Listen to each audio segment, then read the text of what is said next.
ಓಂ ಸಾಯಿರಾಮ್.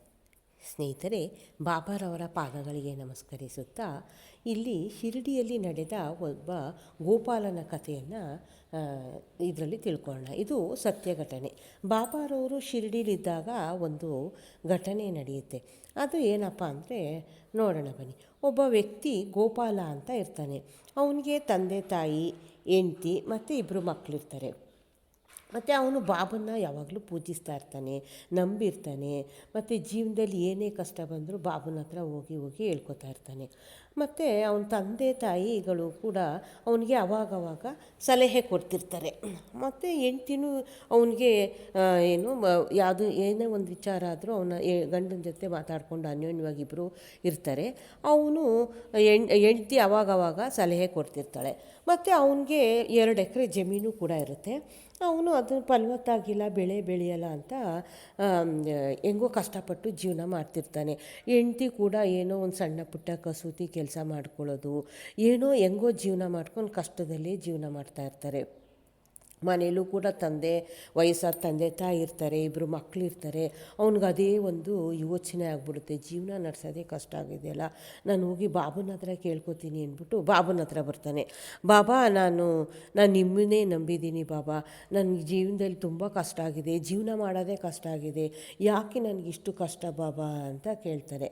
ಆಗ ಬಾಬಾ ಹೇಳ್ತಾರೆ, ಗೋಪಾಲ, ನಾನು ನಿನಗೊಂದು ಕೆಲಸ ಹೇಳ್ತೀನಿ, ಆಯಿತು, ನಿನ್ನ ಕಷ್ಟ ಎಲ್ಲ ನನಗೆ ಗೊತ್ತಾಗ್ತಾ ಇದೆ, ನಾನು ನೋಡ್ತಾನೇ ಇದ್ದೀನಿ, ನಾನು ಹಿಂಗೊಂದು ಕೆಲಸ ಹೇಳ್ತೀನಿ, ಅದನ್ನು ಮಾಡಬೇಕು ಅಂತ ಹೇಳ್ತಾರೆ. ಆಗ ಸರಿ ಆಯಿತು ಬಾಬಾ, ನೀವೇನೇ ಕೆಲಸ ಹೇಳಿದ್ರು ನಾನು ಮಾಡ್ತೀನಿ, ಆದರೆ ನನ್ನ ಜೀವನದಲ್ಲಿ ತುಂಬ ಕಷ್ಟ ಇದೆ, ಅದನ್ನು ನೀವು ಪರಿಹರಿಸ್ಕೊಡ್ಬೇಕು ಬಾಬಾ ಅಂತ ಹೇಳ್ತಾನೆ. ಸರಿ ಆಯಿತು, ನೀನು ನನಗೆ ದುನಿಗೆ ಸೌದೆ ಹಾಕಬೇಕು, ಕಟ್ಟಿಗೆ ಬೇಕು ನನಗೆ, ಅದನ್ನು ನೀನು ತಗೊಂಬರಬೇಕು ಅಂತ ಹೇಳ್ತಾರೆ ಬಾಬಾ. ಆಗ ಅವನು ಸರಿ ಬಾಬಾ, ಇಷ್ಟೇ ತಾನೇ, ನಾನು ತರ್ತೀನಿ ಅಂತ ಹೇಳ್ತಾನೆ. ಆಗ ಬಾಬಾ ಅಂತಾರೆ, ಒಂದು ಷರತ್ತಿದೆ, ಅದೇನಪ್ಪ ಅಂದರೆ ನೀನು ಎಲ್ಲೂ ಹೊರಗಡೆ ಹೋಗ್ದೇನೆ ಇಲ್ಲೇ ಸುತ್ತಮುತ್ತ ಸಣ್ಣ ಪುಟ್ಟ ಇಲ್ಲೇ ಸುತ್ತಮುತ್ತದಲ್ಲೇ ತರಬೇಕು ಅಂತ ಹೇಳ್ತಾನೆ. ಆಗ ಬಾಬಾ ಹೇಳ್ತಾರೆ, ಬಾಬಾ ಅದು ಹೆಂಗೆ ಸಾಧ್ಯ ಬಾಬಾ, ನಾನು ಹೊರಗಡೆ ಹೋಗಿ ಒಣಗಿದ ಮರ ಕಟ್ ಮಾಡ್ಕೊಂಡು ತಂದರೆ ತಾನೇ ನಮಗೆ ಸೌದೆ ಸಿಗೋದು, ಅದು ಹೆಂಗಾಗುತ್ತೆ ಅಂತ ಅವನು ಹೇಳ್ತಾನೆ. ಆಗ ಬಾಬಾ ಹೇಳ್ತಾರೆ, ಗೋಪಾಲ, ನಿನ್ಗೆ ಅರ್ಥ ಆಗಲಿಲ್ವಾ, ನಾನು ಹೇಳಿದ ಕೆಲಸ ನಿನಗೆ ಅರ್ಥ ಆಗಲಿಲ್ವಾ, ಶ್ರಮ ವಹಿಸಿ ಕೆಲಸ ಮಾಡಿದ್ರೆ ತಾನೇ ಫಲ ಸಿಕ್ಕೋದು ಅಂತ ಬಾಬಾ ಹೇಳ್ತಾರೆ. ಆಗ ನಿನ್ನ ಹತ್ರ 2 ಜಮೀನಿದೆ, ಆದರೂ ಕೂಡ ನೀನು ಶ್ರಮ ವಹಿಸ್ತಾ ಇಲ್ಲ, ಅದು ಫಲವತ್ತಾಗಿಲ್ಲ, ಬೆಳೆ ಬೆಳೆಯೋಕ್ಕಾಗಲ್ಲ ಅಂತ ನೀನು ಸುಮ್ಮನೆ ಕೂತಿದ್ಯಾ. ಕೆಲಸ ಶ್ರಮ ವಹಿಸಿ ಮಾಡಿದ್ರೆ ತಾನೇ ನಿನಗೆ ಅದ್ರ ಫಲ ಸಿಗೋದು. ನಿನ್ನ ಭೂಮಿ ಫಲವತ್ತಾಗಿದೆ, ಆದರೂ ಕೂಡ ನೀನು ಅದ್ರ ಕಡೆ ಗಮನ ಕೊಡ್ತಾ ಇಲ್ಲ, ಅದರಲ್ಲಿ ನೀನು ಚೆನ್ನಾಗಿ ಬೆಳೆ ಬೆಳಿಬೋದು, ಒಳ್ಳೆ ಫಲವತ್ತಾದ ಭೂಮಿ, ನೀನು ಅದನ್ನು ಸರಿಯಾಗಿ ಉಪಯೋಗಿಸ್ಕೊತಿಲ್ಲ ಅಂತ ಬಾಬಾ ಹೇಳ್ತಾರೆ. ನಿನ್ನ ಶ್ರಮ ಹಾಕು, ನಾನು ಮುಂದೆ ಅದನ್ನು ನಾನು ನೋಡ್ಕೋತೀನಿ ಅಂತ ಬಾಬಾ ಹೇಳ್ತಾರೆ.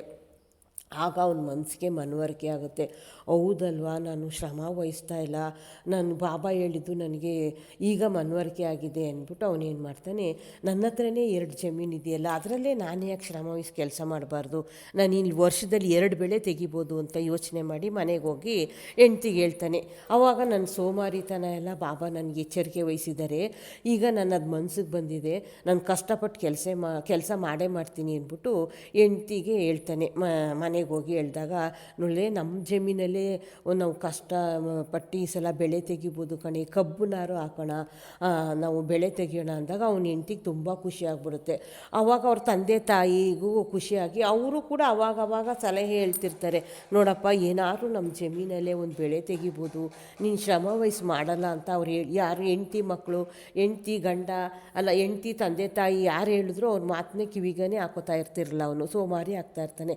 ಆವಾಗ ಅವಳಿಗೆ ಅವನ ಹೆಂಡ್ತಿಗೆ ಅವ್ರ ತಂದೆ ತಾಯಿ ಖುಷಿ ಆಗಿಬಿಟ್ಟು, ಸರಿ ನಡೀರಿ, ನಮ್ಮ ಜಮೀನಲ್ಲಿ ಹೋಗಿ ನಾವು ಶ್ರಮ ವಹಿಸಿ ನಾವೇ ಬೆಳೆ ತೆಗಿಯೋಣ ಅಂತ ಜಮೀನು ಕಡೆ ಹೋಗಿ ಅಲ್ಲಿ ಶ್ರಮ ವಹಿಸಿ ಅದ್ರ ಕಡೆ ಲಿಗ ಕೊಟ್ಟು ಎಲ್ಲನೂ ಭೂಮಿನೆಲ್ಲ ಹದ ಮಾಡ್ತಾರೆ. ಗಂಡ ಹೆಂಡ್ತಿನೇ ಕಷ್ಟ ವಹಿಸಿ ಫಸ್ಟ್ ಎಲ್ಲ ಅವರೇ ಜಮೀನೆಲ್ಲ ನೀಟಾಗಿ ಅದನ್ನೆಲ್ಲ ಬೆಳೆ ಬೆಳೆಯೋಂಗೆ ಒಂದು ಫಲವತ್ತಾದ ಭೂಮಿ ಆದಂಗೆ ಅದನ್ನೆಲ್ಲ ಕ್ಲೀನ್ ಮಾಡ್ಕೋತಾರೆ. ಮತ್ತು ಅದರಲ್ಲಿ ಬಿತ್ತನೆ ಬಿತ್ತಿ ಬೆಳೆನೂ ಕೂಡ ಅದರಲ್ಲಿ ಅವ್ರಿಗೆ 6 ತಿಂಗಳು ಮತ್ತು 6 ತಿಂಗಳಿಗೆ ಬೆಳೆ ಬಂದ್ಬಿಡುತ್ತೆ. ಇದರಿಂದ ಅವ್ರಿಗೆ ಲಾಭವೂ ಕೂಡ ಬಂದ್ಬಿಡುತ್ತೆ. ಆಗ ಅವನಿಗೆ ತುಂಬ ಖುಷಿ ಆಗ್ಬಿಡುತ್ತೆ, ನೋಡು ಬಾಬಾ ನನಗೆ ಎಷ್ಟು ಯಾವ ರೀತಿ ನನಗೆ ಸಲಹೆ ಕೊಟ್ಟರು, ನನ್ನ ತಂದೆ ತಾಯಿ ನನ್ನ ಮಕ್ಕಳನ್ನೆಲ್ಲರೂ ಕೂಡ ನೆಮ್ಮದಿಯಾಗಿ ನಾನು ಈಗ ಸಾಕ್ಬೋದು. ನನ್ನ ಹೆಂಡ್ತಿನೂ ನನಗೆ ಸಪೋರ್ಟ್ ಮಾಡಿದ್ದಾಳೆ. ನನ್ನ ನಿಜವಾಗ್ಲೂ ನನ್ನ ಜೀವನದಲ್ಲಿ ಬಾಬಾ ನನಗೆ ಯಾವ ಥರ ಎಚ್ಚರಿಕೆ ಕೊಟ್ಟಿದ್ದಾರೆ, ಬಾಬಾ ಹೇಳೋದೆಲ್ಲ ನನ್ನ ಒಳ್ಳೆಯದಕ್ಕೆ ಅಂತ ಅವನಿಗೆ ಮನವರಿಕೆ ಆಗಿ ಆಗುತ್ತೆ. ಆವಾಗ ನೋಡಿ ಸ್ನೇಹಿತರೆ, ಬಾಬಾ ಹೇಳೋದಿಷ್ಟೇ, ನಾವು ಸೋಮಾರಿ ಆಗಿರಬಾರ್ದು. ನಮ್ಮ ಕೆಲಸನ ನಾವು ಶ್ರಮಪಟ್ಟು ವಹಿಸಿದ್ರೆ ಶ್ರಮಕ್ಕೆ ತಕ್ಕಂತೆ ಫಲ ಸಿಕ್ಕೇ ಸಿಗುತ್ತೆ. ಯಾವುದೇ ಕೆಲಸ ಆಗಿರಲಿ ಸ್ನೇಹಿತರೆ, ಅದನ್ನು ನಿಷ್ಠೆಯಿಂದ ಮಾಡಬೇಕು. ನಮಗೆ ಜೀವನದಲ್ಲಿ ನಡೆಸೋಕ್ಕೆ ಒಂದು ದಾರಿ ಆಗುತ್ತೆ. ಇಲ್ಲ ನಮ್ಮ ಕೈಲಿ ಆಗಲ್ಲ ಅಂತ ಕೂತ್ಕೊಂಡ್ರೆ ಇದು ಯಾವ ಕೆಲಸನೂ ಕೂಡ ಆಗೋದೇ ಇಲ್ಲ. ನಾವು ಸುಮ್ಮನೆ ಸೋಮಾರಿ ಆಗಿರಬಾರ್ದು, ಕೊರಗ್ತಾ ಕೂತ್ಕೋಬಾರ್ದು. ಅಯ್ಯೋ ನಮ್ಗೆ ಈ ಕೆಲಸನ ಆಗಲ್ಲ ಬಿಡು ಅಂದರೆ ಅದು ಆಗೋದೇ ಇಲ್ಲ. ಮನಸ್ಸಿದ್ರೆ ಮಾರ್ಗ ಅಂತ ನಾವು ಜೀವನದಲ್ಲಿ ಒಂದು ಪ್ರಯತ್ನ ಪಡಬೇಕು. ಸೋಮಾರಿ ಆಗಿರಬಾರ್ದು. ಎಂಥ ಕೆಲಸನೇ ಆಗಿರಲಿ ಅದು ಕಳಪೆ ಕೆಲಸ ಅಂತ ನಾವು ಮನ್ಸಿಗೆ ಹಾಕೋಬಾರ್ದು. ನಮಗೆ ಪಾಲಿಗೆ ಬಂದದ್ದು ಪಂಚಾಮೃತ ಅಂತ ನಮಗಿರೋ ಕೆಲಸದಲ್ಲೇ ನಮ್ಗೆ ಕೊಟ್ಟಿರೋದ್ರಲ್ಲೇ ನಾವು ಆ ಕೆಲಸನೇ ಶ್ರಮವಹಿಸಿ ಮಾಡಿದ್ರೆ ಖಂಡಿತ ನಮ್ಮ ಜೀವನನ ನಾವೇ ರೂಪಿಸ್ಕೊಳ್ಬೋದು. ಏನೇ ಬರಲಿ ನಾವು ಬಾಬನ ನಂಬಿದ್ರೆ, ನಾವು ಶ್ರಮ ಹಾಕಿದ್ರೆ ಫಲ ದೇವ್ರದು. ಯಾವತ್ತೂ ದೇವರು ನಂಬಿರೋರನ್ನ ಯಾವತ್ತೂ ಬಾಬಾ ಕೈ ಬಿಡಲ್ಲ. ನೋಡಿ, ಅವನಿಗೆ ಸುಮ್ಮನೆ ಕೆಲಸ ಮಾಡದೆ ಸುಮ್ಮನೆ ಅಲ್ಲಿ ಇಲ್ಲಿ ಕಟ್ಟೆಲಿ ಕೂತ್ಕೊಂಡು ಕಾಲ ಕಳೀತಿರ್ತಾನೆ ಶಿರಡಿಲಿದ್ದಾಗ ಅವನು. ಆವಾಗ ಗೋಪಾಲ ಆಗ ಬಾಬಾ ಅವನ್ನ ಕರೆದು ಎಚ್ಚರಿಕೆ ಕೊಡ್ತಾರೆ, ನೋಡು ನೀನು ಈ ಥರ ಕೆಲಸ ಮಾಡು ಅಂತ. ಆವಾಗ ಅವನು ಎಚ್ಚೆತ್ಕೊಂಡಾಗ ಅವನ ಜೀವನದಲ್ಲಿ ನೆಮ್ಮದಿಯಾಗಿರ್ತಾನೆ. ಹೆಂಡತಿ ಮಕ್ಕಳು ತಂದೆ ತಾಯಿ ಎಲ್ಲರೂ ಸಾಕ್ಕೊಂಡು. ಇದೇ ರೀತಿ ಬಾಬಾ ಪ್ರತಿಯೊಬ್ಬರಿಗೂ ಒಂದೊಂದು ಎಚ್ಚರಿಕೆ ಬಾಬಾ ಒಂದು ಸಲಹೆ ಕೊಡ್ತಾರೆ. ಯಾರಿಗೆ ಆದರೂ ಬಾಬಾ ಇದ್ದಾಗ ನಾವು ಅವ್ರಿಗಿಂತ ಕಷ್ಟ ಅಂತ ಹೋಗಿ ಹೇಳ್ಕೊಂಡಾಗ ಬಾಬಾ ಸಲಹೆ ಕೊಡ್ತಾಯಿದ್ರು. ಅದರಂತೆ ನಡ್ಕೊಂಡ್ರೆ ಜೀವನದಲ್ಲಿ ಸುಖಮಯವಾಗಿ ಜೀವನ ನಡೆಸ್ಬೋದು. ಇಷ್ಟಿಗೆ ಈ ಗೋಪಾಲನ ಕಥೆಯಿಂದ ನಮಗೆ ಈ ನೀತಿ ಕಥೆ ಬಂದಿದೆ. ಇಲ್ಲಿಗೆ ಈ ಕಥೆ ಮುಗಿಸೋಣ. ಎಲ್ರಿಗೂ ಒಳ್ಳೆಯದಾಗಲಿ. ಓಂ ಸಾಯಿರಾಮ್.